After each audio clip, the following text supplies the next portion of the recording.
어스틴 주님의 교회 매일 말씀 묵상에 오신 여러분들을 환영합니다. 하나님 말씀과 함께 행복한 날 되십시오. 안녕하세요. 주님의 교회 성도 여러분. 3월 18일 이 월요일 말씀 묵상 시작하겠습니다. 묵상하신 말씀은 시편 55편 16절 그리고 22절 말씀입니다. 제가 봉독하겠습니다. 시편 55편 16절 말씀입니다. 나는 하나님께 부르짖으리니 여호와께서 나를 구원하시리로다. 22절입니다. 내 짐을 여호와께 맡기라. 그가 너를 붙드시고 의인의 요동함을 영원히 허락하지 아니하시리로다. 제가 중학교 때 일입니다. 어머니께서 떡을 만들어야 하기 때문에 쌀을 빻으라고 부탁을 하셨습니다. 학교를 마치고 찾아오면 되는 일이기 때문에 그렇게 하겠다고 말씀을 드렸죠.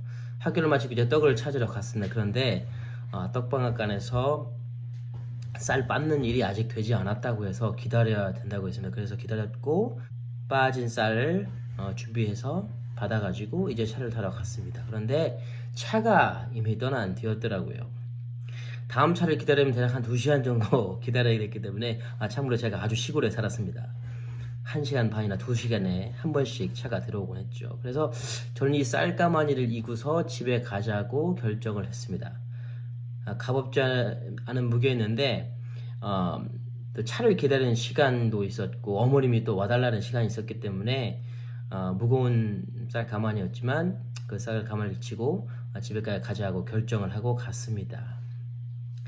제가 다녔던 중학교와 지금 대략 한 1시간 정도가 걸렸습니다. 걸어서.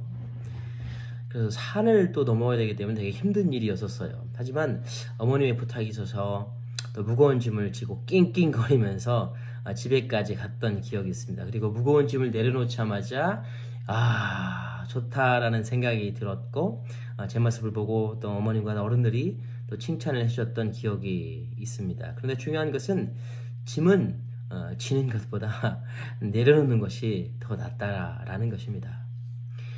오늘 본문에서 우리에게 짐을 내려놓는 방법을 하나님께서 가르쳐 주고 있습니다. 본문 16절을 제가 봉독해 드리겠습니다. 나는 하나님께 부르짖으니 여호와께서 나를 구원하시리로다. 하나님이 우리에게 가르쳐 주신 짐을 내려놓는 방법은 부르짖는 것입니다. 바로 기도하는 것입니다.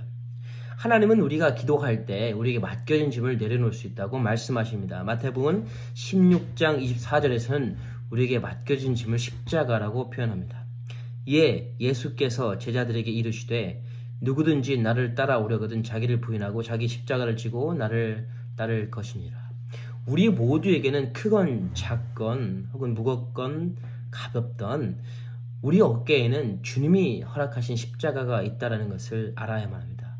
예수를 따르는 모든 믿는 사람들에게는 그 사람들의 어깨에는 십자가가 있습니다.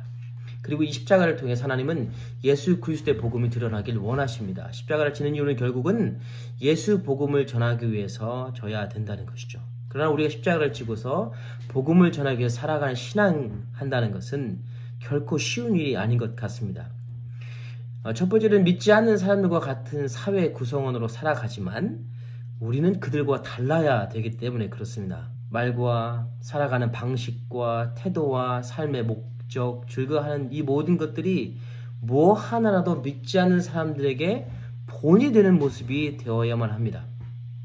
그리고 뭐 하나 잘못된다 싶으면 믿지 않는 사람들이 그러느냐 하겠지만 우리에게는 믿는 사람들에게는 어김없이 믿는 사람이라는 평가와 무서운 질책이 따라오게 됩니다. 그래서 십자가를 지는 일은 정말 어려운 일인 것 같습니다. 거기에서 우리는 믿지 않는 사람들과 같이 삶의 어려움을 고스란히 경험하고 있습니다. 물질이나 감정이나 관계나 미래나 가족이나 자녀나 이런 어려움들을 고스란히 짊어지고 있다는 것이죠. 그래서 이 십자가를 지고 살아가는 것, 크리스천으로 살아가는 일은 정말 어려운 일입니다. 그렇게 우리가 십자가를 짐을 지는 일은 결국 쉽지가 않고 가볍지 않고 지면 질수록 무겁게 느껴질 때가 있는 것 같습니다. 그러나 너무나 감사한 것은 우리 주님은 우리 어깨에 메어진 십자가의 무게를 너무나 잘 아시는 분이십니다. 그리고 그 십자가를 어떻게 내려놓는지 또한 잘 아시는 분이십니다. 왜냐하면 골고다 언덕에서 이미 그 십자가를 지셨기 때문에 그렇습니다. 우리 주님은 우리 어깨에 메어진 십자가가 얼마나 아픈지를 잘 아십니다. 십자가를 지고 손과 발에 못이 박히셨기 때문에 그렇습니다. 그리고 십자가에 달려 죽으심을 당하셨기 때문에 그렇습니다. 그렇게 우리 주님은 십자가를 지고 걷는 우리의 삶이 얼마나 복된지, 또 소중한지, 또 얼마나 아름다운지를 잘 아십니다. 왜냐하면 주님은 그 십자가를 지고 죽으심으로 우리에게 생명을 주셨기 때문입니다. 우리를 너무나도 잘 아시는 주님이 무겁고 아프고 힘든 십자가를 지고 인생을 살아가는 우리에게 다음과 같이 요청하십니다. 하나님께 부르짖으라. 그리하면 그가 너희를 구원하실 것이라. 다른 말로 하자면 너는 기도함으로 무거운 십자가를 주님께 맡겨라. 그러면 주님이 너희를 대신해서 그 무거운 십자가를 대신 져주실 것이라. 시편 55편 22절은 이렇게 말합니다. 내 짐을 여호와께 맡기라. 그가 너를 붙드시고 의인의 요동함을 영원히 허락하지 아니하시리로다. 주님은 우리에게 기도를 요청하십니다. 기도를 요청하시는 이유는 한 가지를 알게 하시기 위함인 것 같습니다. 주님은 여전히 우리와 동행하신다. 그리고 우리가 기도할 때 우리를 대신해서 우리의 무거운 십자가를 대신 지어주신다. 그리고 십자가를 지고 우리와 여전히 함께 동행하신다. 그리고 우리가 회복하면 그 무거운 십자가를 지고 가다가 우리가 기도하면 하나님께서 대신 주님이 우리를 위해서 대신 지어주시고, 그리고 우리가 무거운 이 십자가를 지는 것으로부터 마음이, 육체가, 우리 영의 회복을 가져오면 그 십자가를 지고 다시 또 맡겨주시고 우리가 걷게 해주신다. 그리고 여전히 주님은 우리와 함께 동행하신다. 그러다가 우리가 지쳐 쓰러질 때쯤 다시 하나님께 기도하면 다시 주님은 우리의 십자가를 대신 지어주시고 우리와 함께 동행하시고 우리에게 쉼을 허락해 주신다. 그리고 새 힘을 얻고 십자가를 지고 갈 수 있도록 또 도와주신다. 그리고 이런 일들이 계속 반복되는 것이 신앙이다. 이게 신앙이다.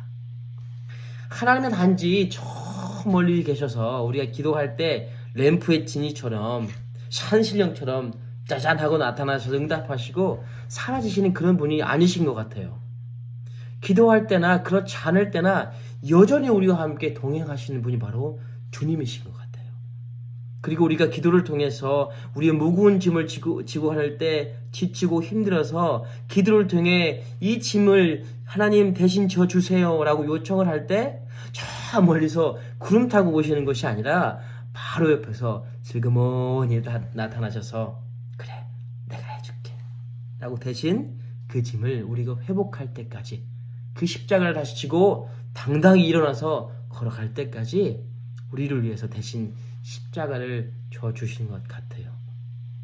우리가 기도할 때 주님은 그래 내가 해줄게 내가 지어줄게 너는 좀 힘을 회복하렴 너는 다시금 일어날 힘을 회복하렴 다시금 십자가를 질 힘을 회복하렴 마음의 안정을 좀 찾으렴 이렇게 주님이 말씀해 주시고 우리의 무거운 짐을 대신 져주시는 것 같아요.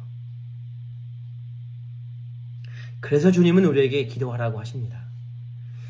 우리 죄를 사하시고 우리를 구원하시기 위해서 십자가를 지셨듯이 우리 신앙이라는 마라톤을 걷고 뛰는 동안 지쳐 쓰러지고 중도 포기하지 않도록 쉼을 주시기 위해서 쉼을 통해 새 힘을 주시기 위해서 그래서 다시 십자가를 질 힘을 주시기 위해서 기도하라고 하시는 것 같아요. 기도할 때 우리 십자가를 맡으셔서 우리를 대신해서 져주신다는 것입니다. 마태복음 11장 28절은 이렇게 말하고 있습니다. 수고하고 무거운 짐진 자들아 다 내게로 오라 내가 너희를 쉬게 하리라. 제가 떡을 만들 쌀가마니를 들고서 먼 거리를 걸어서 집에 도착한 이야기로 서론을 시작했습니다. 그런데 사실 한 가지 말씀드리지 않은 것이 있습니다. 그것은 무거운 것을 들고서 한 걸음에 집에 도착한 것이 아니라는 것입니다. 저는 사실 무거운 이 빻은 쌀을 가마니를 들고서 갈 때 너무 무거워가지고 잠시 내려놓고서 새 소리도 듣고 숲이 우는 소리도 듣고 바람 소리도 듣고 하늘도 보면서 휴식을 갖고 그러다 회복되면 다시 그 쌀가마를 쥐고 집으로 향하고 그러다 피곤하면 힘들면 짐을 다시 내려놓고 잠시 쉬고 이러기를 반복하다가 어느새 집에 도착해서 결국 쌀가마니를 내려놓고 편히 쉬게 되었습니다. 저는 그 무거운 쌀가마니를 지고서 한 번에 쉬지 않고 집에까지 가지 못했어요. 그럴 수도 없었어요.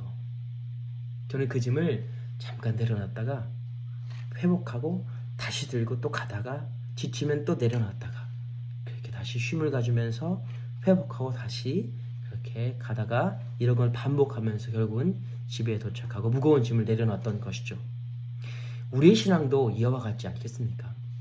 신앙으로 살아가는 게 힘듭니다. 주님은 맡겨주신 우리 십자가를 지고 살아가는 것이 버겁습니다. 그 인생의 짐을 그리고 십자가를 지고 한 걸음에 우리 인생을 살아가는 것은 불가능한 일입니다. 그렇게 우리는 주님이 말씀하십니다. 기도하며 나아가야 한다고. 기도는 이 짐을 내려놓고 갖는 휴식과 같은 것입니다. 기도하는 가운데 하나님의 임재에 깊이 들어가고 주님이 우리를 얼마나 사랑하시는지를 우리를 얼마나 기뻐하시는지를 듣고 느끼며 그리고 새 힘을 얻고 다시 삶의 짐과 십자가를 지고서 다시 걸어가는 것, 그것이 신앙하게 되는 것 아니겠는지요. 이렇게 짐을 들고 기도하며 쉼을 가지고 내려놓고 그리고 다시 지고 이렇게 반복하다 보면 결국 어느샌가 주님 품에 안겨서 우리에게 주어졌던 무거운 모든 짐을 완전히 내려놓고 영원한 쉼과 안식을 누릴 그날이 속히 오지 않겠습니까? 오늘 하루도 하나님의 자녀라는 너무나도 멋지고 자랑스럽지만 그러나 여전히 무거운 짐을 지고 살아가는 주님에게 성도 여러분, 기도로 하나님께 나아가시길 바랍니다. 하나님의 임재로 깊이 들어가셔서 쉼을 누리시기를 축복합니다. 텁텁한 인생 기도하시는 가운데 하나님이 얼마나 여러분을 사랑하시는지 하나님의 사랑의 고백을 듣고 그걸로 인해서 새 힘과 용기를 얻으시고 그리고 우리 짐을 대신 져주시는 주님으로 인해서 그렇게 또 힘을 내셔서 걸어가시고 또 그렇게 기도로 쉼을 얻으시고 그렇게 뚜벅이 신앙인으로 오늘도 하루 살아가시길 주님의 이름으로 부탁드립니다. 기도하시겠습니다. 주님 감사합니다. 주님의 이름을 찬양합니다. 주님은 우리에게 기도하라고 하십니다. 우리의 무거운 십자가를 대신 져주신다고 약속하십니다. 그리고 새 힘을 얻고 그 십자가를 다시고 주님과 함께 동행하라고 말씀하십니다. 하나님, 텁텁한 인생 기도함으로 나아가며 주님이 주신 새 힘을 얻고 다시 이 십자가를 지고 기쁨과 찬양 가운데 하나님을 향한 영광 가운데 그 고백 가운데 오늘 하루를 살아가는 제가 그리고 주님의 교회 성도님들이 되기를 간절히 기도합니다. 이 모든 말씀 우리를 구원하신 새 힘이 되어주시는 우리 짐을 대신 지어주시는 예수 그리스도의 이름으로 기도했습니다. 아멘. 이 시간 기도하실 때 이렇게 함께 기도했으면 좋겠습니다. 먼저는 하나님께서 허락하신 여러 가지 감사의 제목으로 기도했으면 좋겠습니다. 가정, 교회, 생업, 학업, 건강 등 그리고 여러 가지 삶의 기여들을 허락하신 하나님께 감사하며 기도했으면 좋겠습니다. 그리고 두 번째로 한 주간 예수의 흔적 있는 삶을 살도록 함께 기도했으면 좋겠습니다. 모든 삶의 터전에서 나의 말과 행위를 통해 그리스도가 드러날 수 있도록 기도해 주시면 감사하겠습니다. 그리고 세 번째로 코람데오 즉 하나님 앞에서의 삶을 살도록 신실하고 정결한 삶을 살도록 이 시간 함께 기도했으면 좋겠습니다. 그리고 마지막으로 선교사님들을 위해서 함께 기도하기를 소망합니다. 전은주 태국 선교사님, 임도마 아프간 선교사님, 김창현 브라질 선교사님들을 위해서 함께 주님의 이름으로 기도하기를 소망합니다. 함께 기도하시겠습니다.